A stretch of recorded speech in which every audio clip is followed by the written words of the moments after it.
Bonjour chers abonnés, j'espère que vous allez tous bien. Ça fait un bon moment, nous nous sommes absentés. Cela était indépendamment de notre volonté.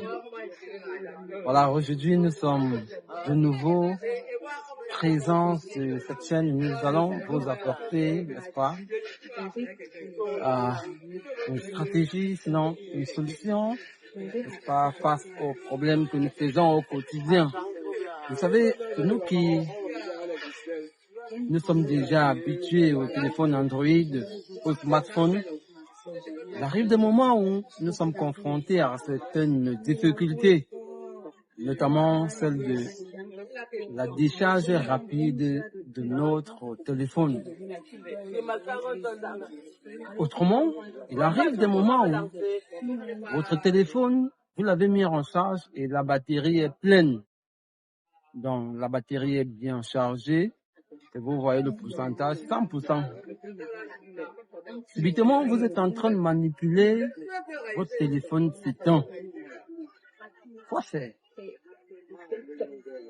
Et imaginez, vous attendez un appel important, vous avez une réunion importante à faire dans 30 minutes avec votre téléphone. Voilà, il vient de vous décevoir. Quoi faire? La solution, après spot.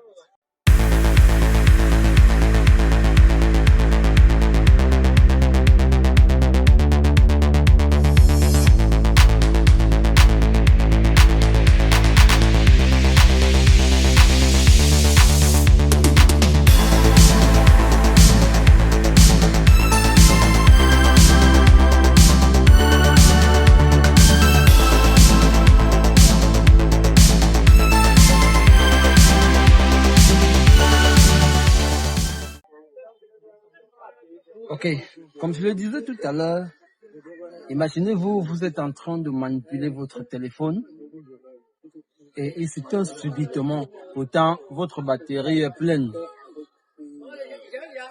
La première des choses à faire est celle de remettre votre téléphone en charge et d'essayer de démarrer. Le démarrer pendant qu'il est en charge. Vous allez vous rendre compte que votre téléphone va démarrer. Et une fois que vous enlevez le chargeur, la batterie descend. Alors, ce qu'il y a lieu de faire, c'est quoi? C'est simplement de changer la batterie. C'est parce que votre batterie a lâché. Votre batterie est endommagée. Du coup, votre téléphone devient en ce moment un desktop. Donc, un appareil qui doit être utilisé en étant branché. Maintenant, lorsque vous arrivez chez le réparateur ou chez le vendeur d'accessoires de téléphone pour démonter la batterie, il est très important de savoir quelle est la bonne batterie et quelle est la moins bonne. Parce que toujours est-il qu'il va vous faire comprendre que sa batterie est bonne. Mais c'est vous, l'utilisateur, le consommateur, qui devez savoir quelle différence y a-t-il entre la bonne batterie et la fausse. Alors permettez-moi de vous montrer, en tant soit peu, la différence entre ces deux-là. Commençons d'abord sur la mauvaise batterie. Permettez-moi de vous présenter. Voilà une batterie incorporée. On l'appelle batterie incorporée. Ok. Alors, une batterie incorporée, elle est neuve. Comme ça, on ne peut pas savoir si elle est bonne ou si elle est moins bonne. Vous regardez et le vendeur va vous permettre de regarder. Voilà. Vous voyez? C'est une batterie incorporée. Vous voyez? Une batterie incorporée. Ça, c'est la moins bonne. Je ne vais pas dire la fausse, mais c'est la moins bonne. Vous voyez? Voilà la moins bonne. Alors, je vais vous présenter cette fois-ci la bonne batterie. Là, voilà. C'est pas la couleur qui fait la différence, hein? Non, non, non. C'est pas parce que celle-ci est comme ça et celle-ci est... C'est pas parce que celle-ci a les traits jaunes là qu'on va croire qu'elle est bonne ou qu'elle est mauvaise, non. Ça, c'est la moins bonne. Et voici la bonne batterie.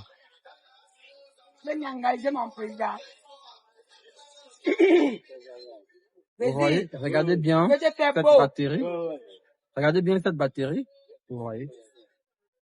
Elle est presque comme celle-ci. Vous voyez. Maintenant, la différence est à quel niveau? La différence, là, voilà. Vous voyez les écritures là. Est-ce que vous avez vu? Vous voyez les écritures là. Par contre, celle-ci n'a pas d'écriture. Regardez bien. Cette batterie n'a pas d'écriture. Est-ce qu'on a vu? Bon, revenons un peu sur les Samsung. Sur une batterie Samsung, c'est vrai qu'elle est déjà vieille. Vous voyez? La différence, c'est quoi? C'est qu'il y a une écriture. Donc, la bonne batterie a une écriture, que ce soit en anglais, en chinois ou en n'importe quelle langue. Vous allez voir une écriture derrière cette batterie.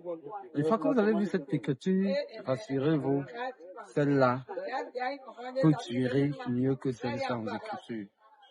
C'est généralement ces batteries-là qui ont d'écriture qui font souvent toute une journée, 2 jours, 3 jours, 4 jours. Or, les batteries sans écriture comme celle-ci, si elle a trop duré, elle a fait 4 heures de temps. Pire encore, si vous activez vos données mobiles, elle ne pourra même pas faire 2 heures de temps.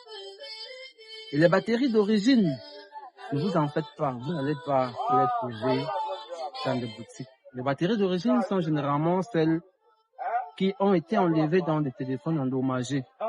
C'est pour ça que toutes les batteries d'origine que je vous ai présentées sont des vieilles batteries. Regardez celle-ci. Ah, c'est Infinix. Ah, c'est Infinix. Vous voyez, Infinix. Vous voyez, elle est vieille, mais elle est bonne. Vous voyez, voilà l'écriture là. Celle-ci, c'est la batterie Itel. Elle est vieille, elle est bonne. Voilà l'écriture là. Vous voyez. Celle-ci, c'est une batterie MD. Elle est neuve, sans écriture. Vous voyez. Cette batterie est une batterie neuve, mais sans écriture. Bon, j'espère que vous aurez trouvé la solution aux problèmes dont vous faites face au quotidien.